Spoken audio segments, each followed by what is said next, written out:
Hello and welcome back to Rolling the Robsons.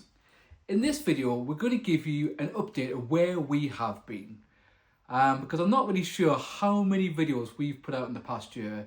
It's definitely less than 10, it's probably less than 5, and I want to talk a little bit about what is the situation, where are we at, do we know our next steps yet, are we going back to a caravan, are we actually going to end up buying a motorhome, and what have we actually been doing this year in terms of holidays.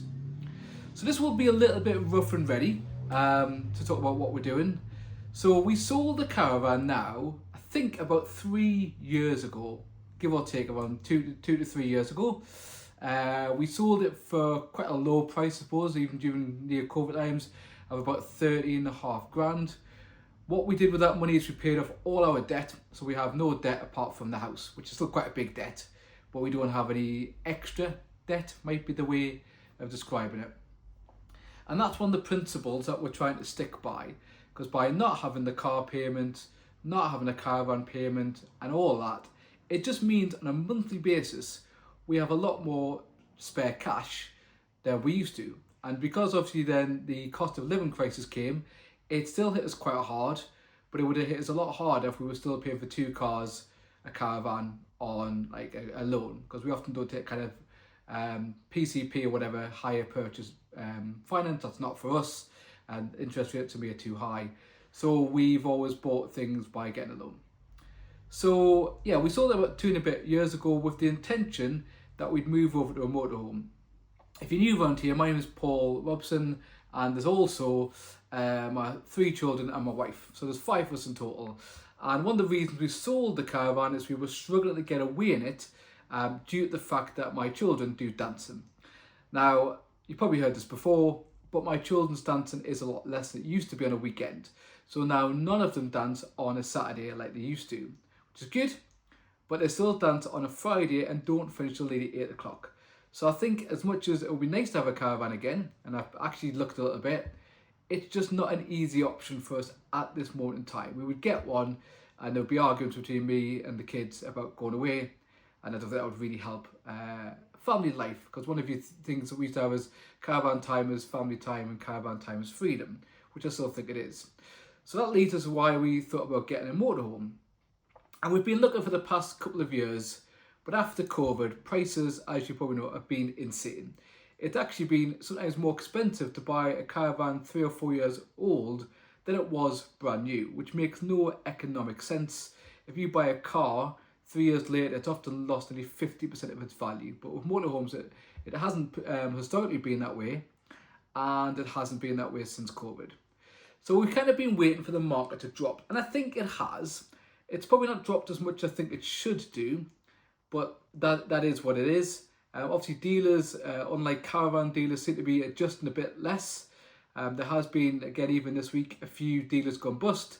A lot of them are selling new product, caravans and motorhomes, and they literally can't sell them. So after a year, they're getting put on their credit line, they're getting charged a lot of interest to say, look, it's not for us anymore. Quite a few dealers have got rid of their new stuff and they're now going to go to used. Fair enough, that is what it is. I mean, in the northeast, there's not that many caravan and motorhome dealers compared to what there was 4 or 5 years ago. There's quite a few of them. I can mention, top of my head, in the northeast at least 8 or 9 I think have gone bust or ceased trading for whatever reason. So I think prices are still a bit higher on the motorhome side, but that it is what it is. If you want to do the motorhome, that's what you want to do. That makes sense. So we've been looking, we found a couple, we're really lucky that I think it's Parkgate Leisure near Scotch Corner. Martin's been great. We looked at a Heimer there. I really liked it. My wife didn't like the colour scheme and the wood, so in the end we didn't buy it. You know, it is, again, that's another thing, I'm going to say it a few times, it is what it is. Because I had a lot of things going for that we quite liked about it. It's just a lot of it was like yellow plastic now and stuff like that. So we didn't buy that, and we've found a couple of things that we quite liked, but they end up going. One of the big problems for us at the moment is when we're looking at 6-berth motorhomes, as apart from the weight, a lot of them don't have 6 belts. And even the ones that have, 5 or 6 belts, a lot of those belts are lap belts. Now, I'm not here to tell anybody what they should do, but in my opinion, a lap belt is not safe. There's a reason in a car you get 3-point belts. often the rear facing in some motorhomes, even at the 2017, were using lap belts. So you're paying nearly £40,000 for a motorhome and you're being given lap belts, which in my opinion isn't safe enough. So we've pretty much discounted a lot of them, which originally we were thinking about getting something like that, but we didn't feel comfortable. There is one option, which is you could buy one that has lap belts, and in some motorhomes, or pretty much all of them, it's a bit of a work, you can actually replace the passenger single seat with a passenger double seat instead, which is an option in a motorhome we're thinking about, which only has 4 belts, but it is 6 berth. In terms of other updates, I mean, we've been on holiday still 3 times this year. We went to Disneyland Paris in February for a couple of days.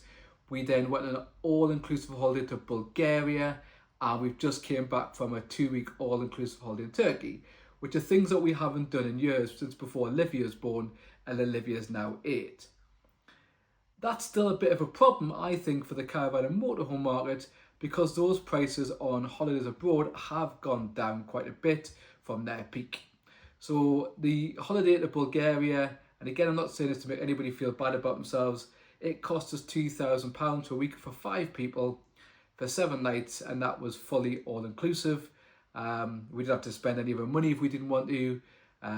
We didn't have to worry about £40, £50 a night fees for campsites that have very little facilities.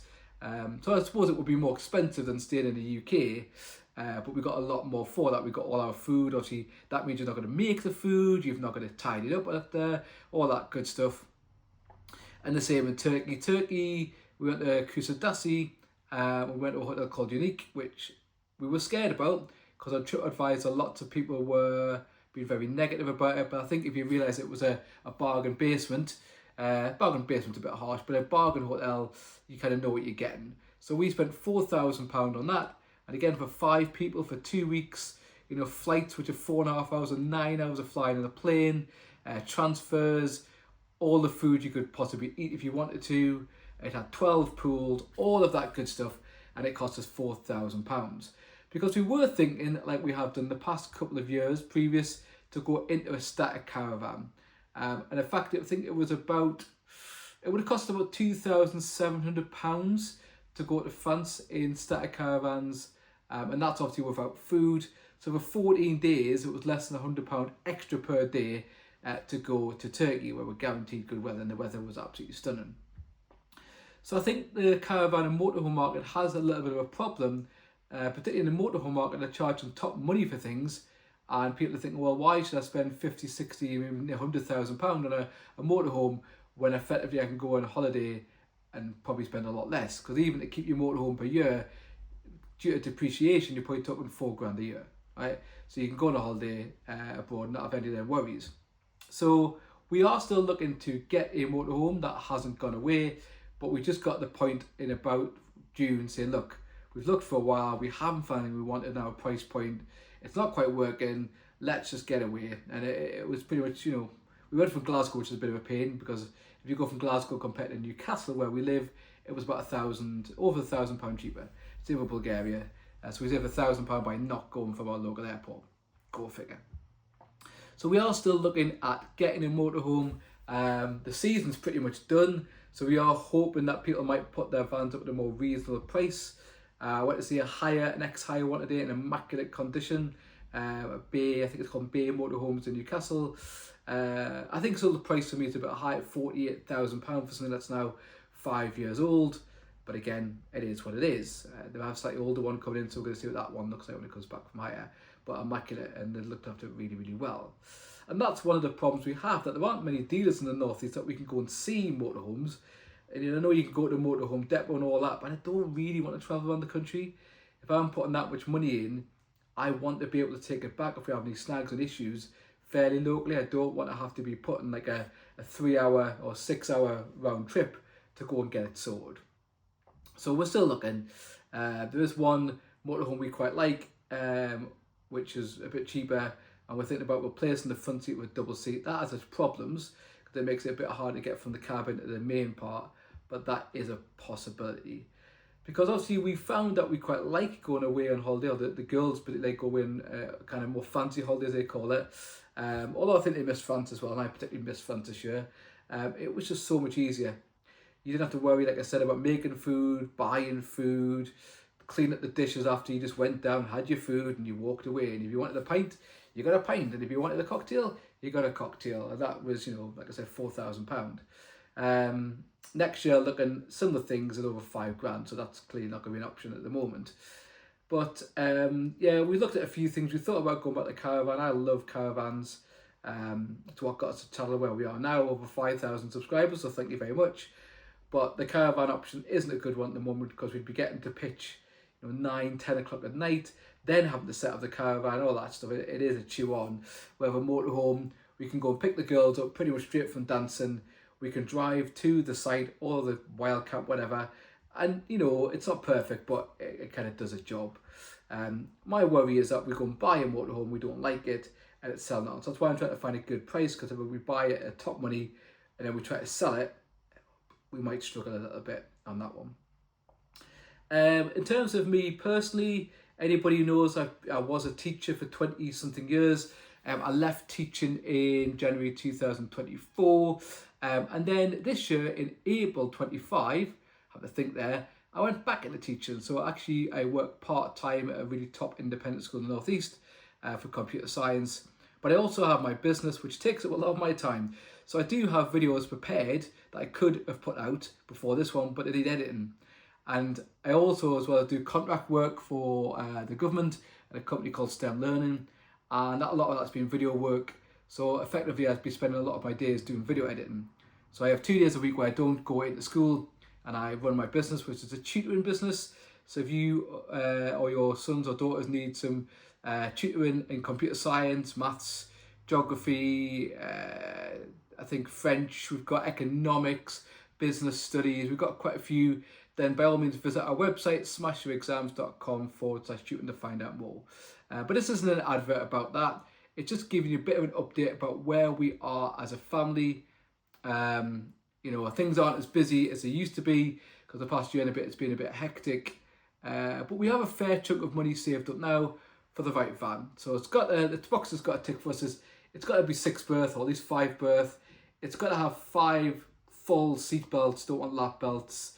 Or if we do, it has to be a really cheap van so we can replace the front seat. So I've decided whether we want a lounge or we want bunk beds. Because bunk beds gives you that kind of under garage access where the lounge doesn't. But for me as a tutor, and I do all my tutoring remotely, it is nice to have a lounge to go and tutor in if I'm away and we need to do some tutoring while on the road, because that's part of the beauty of being a tutor. I can tutor from anywhere in the world. So I could go to France or to Germany or whatever, and if it's a day I'm not at normal work, I could be there and I could be doing some tutoring on a night time, just like I would be here in the UK. I don't think there's any massive updates. Apart from that, we are getting quite a few jobs done at the house. So we've lived here for, I don't know, nearly 13 years, and pretty much we put the extension in the house, but pretty much apart from that, things pretty much fallen apart. So we are getting a few jobs done in the house coming up soon.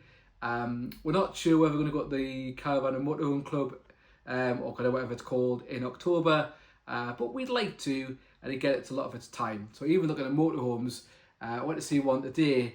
And then next week we've got the Great North Run in the Northeast. The weekend after, my daughter's having a sleepover party, so I need to be here for that. The weekend after is her birthday.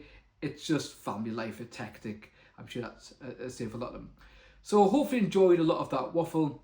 If you are interested in a family channel, which is a motorhome channel, then I'd suggest you go look at the Camping Chronicles, because they have 3 children, so 5 in a van as well. And they do some really good videos. And I think they don't get as much push as they could do.